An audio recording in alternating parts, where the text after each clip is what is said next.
You ask Tiger to solve.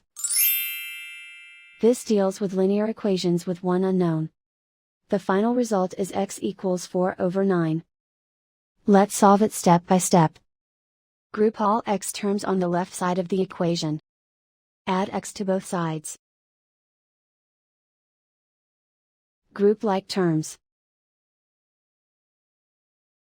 Simplify the arithmetic. Group like terms. Simplify the arithmetic. Group all constants on the right side of the equation. Add 5 to both sides. Simplify the arithmetic.